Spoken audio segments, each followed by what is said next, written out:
ce mouvement d'appropriation, et peut-être est-ce là que nous divergeons d'appréciation, me paraît en cours, planétairement parlant, à des degrés de développement très inégaux, pour rester dans un vieux langage, avec le retrait de l'autorité du religieux, mais surtout de la tradition.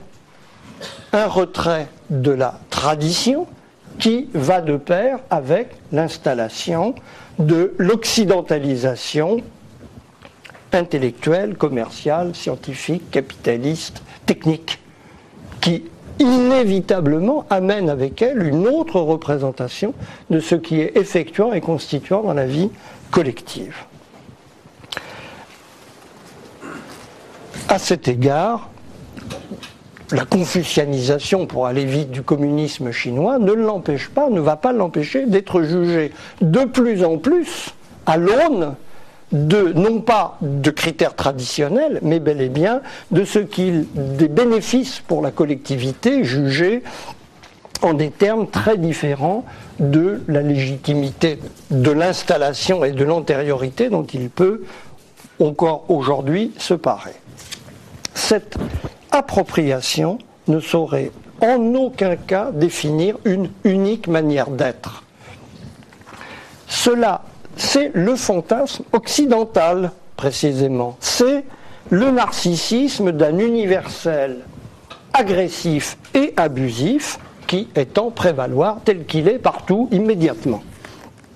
Les droits de l'homme définissent le légitime, mais une société n'est pas faite que de légitimité. Elle est faite aussi de structures politiques, elle est faite aussi d'un acquis, d'un héritage historique destiné à se prolonger dans un futur. Sur ces points, les droits de l'homme n'ont rien à dire comme tels. Ils s'appliquent à la structure politique.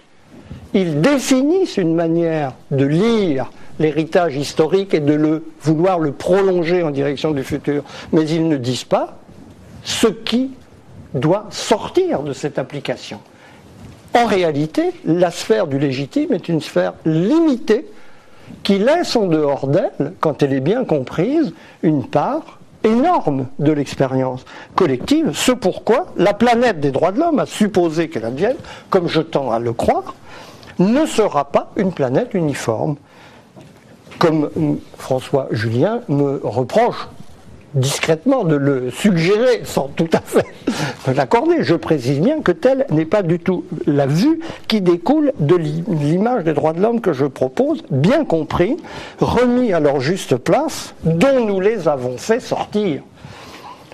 Ils pourront définir des manières de pratiquer le politique, de concevoir l'individu dans le groupe, de faire l'histoire, profondément différente de la nôtre, qui demeurera, mais qui trouvera en face d'elle des manières alternatives d'être, en dépit du référent commun auquel nous pourrons rapporter ces manières d'être et de se conduire.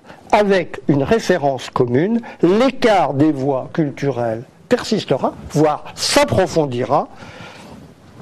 Il y aura peut-être plus d'uniformes, oui, sans doute, dans ce monde qui semble se dessiner, mais toujours et plus que jamais du dialogue entre les cultures, d'autant plus y aura-t-il dialogue, comme vous le suggérez, entre les cultures, qu'il existera un étalon en fonction duquel juger des divergences légitimes dans la manière de comprendre le principe de légitimité.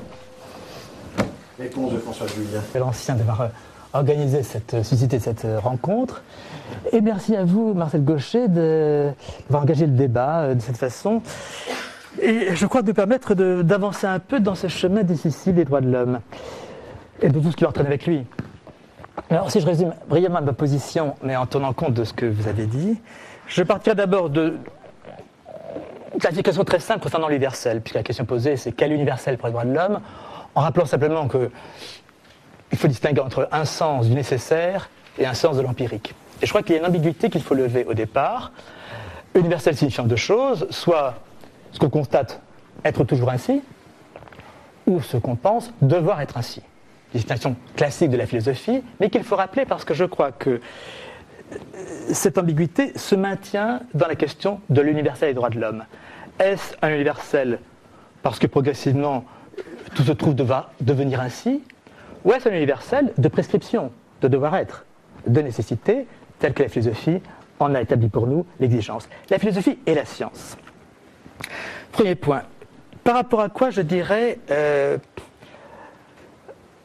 il me semble que la philosophie aujourd'hui se rend compte de deux choses. La première, c'est que ce qu'elle prenait pour l'universel et comme une exigence universelle se découvre à elle une exigence singulière. Au fond, il y a une contradiction qui émerge aujourd'hui, qui est que l'universel qui a été l'outil premier de la philosophie, porté par le conceptuel, la philosophie se rend compte aujourd'hui que non, à la rencontre des autres cultures, elle se rend compte que c'est elle, la philosophie européenne, qui a porté en elle l'exigence d'universalité. Mais qu'on a pu penser tout autrement. On a pu penser dans le monde tout autrement qu'en se préoccupant d'universalité. Donc la question de la légitimité, elle est d'abord là.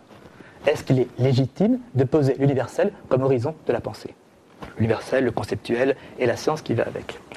Seconde chose, ce que j'ai évoqué un peu dans mon propos, dans mon livre, c'était que finalement, quand on sort de la philosophie, on se rend compte que,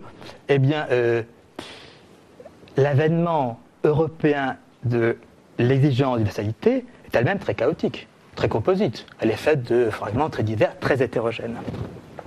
Par rapport à quoi je veux dire en un mot ce qui serait ma conception universelle, par rapport à celle qui est, disons, la plus établie, je ne conçois pas l'universel des droits de l'homme comme un universel de la totalisation. J'en mets dans mon livre au tableau des frères Van Eyck en évoquant justement ce qui est une vision panoramique. Panoramique, c'est-à-dire où tout se range sous un même couvercle, une même option essentielle. Bon, face à un universel de la totalisation, je plaide moi pour un universel négatif, c'est là que j'ai trouvé la notion de négatif, c'est-à-dire l'universel c'est ce qui rouvre du manque dans toute totalisation constituée. L'universel c'est donc ce qui ouvre du manque. En fait il est d'abord négatif. Je passe après à la question des droits de l'homme. Donc je plaide pour un universel, donc non pas de totalisation, saturation, mais un universel qui est au contraire la façon dont on rouvre du manque dans l'universalisme. Pour moi, universel, c'est contraire de l'universalisme. L'universalisme constitue des universalités et s'en contente. L'universel, cette exigence kantienne de rouvrir du manque et donc relancer la recherche, bref, rouvrir l'horizon. Je rappelle ça parce que par rapport à la question des droits de l'homme, je pense qu'il y a un point sur lequel on est d'accord, c'est qu'il procède d'une histoire singulière de la pensée. Là-dessus, je crois qu'on s'entend. Mais ce que je constate personnellement à la rencontre des cultures, pour moi la chinoise, sur laquelle j'ai un peu travaillé, c'est qu'au fond, on aurait aujourd'hui deux idéologies. Une des droits de l'homme et en face une autre de l'harmonie.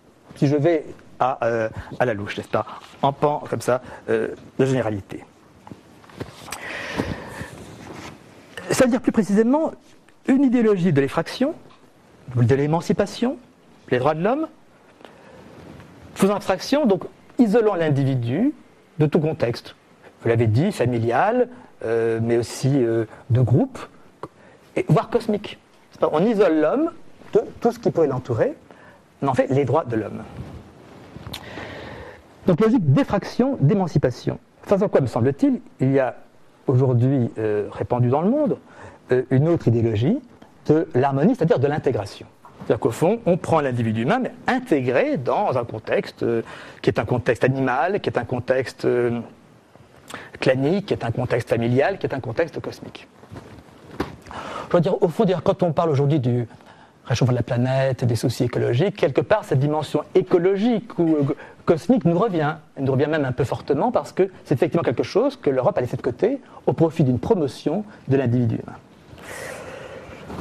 Alors, dans la pensée européenne elle-même, est-ce que les droits de l'homme n'ont pas dû leur émergence à ce moment précis où la transcendance européenne évoluait de façon telle que le sacré divin était en retrait et que se reportait sur l'homme des droits de l'homme une transcendance qui se trouvait en quelque sorte sans emploi.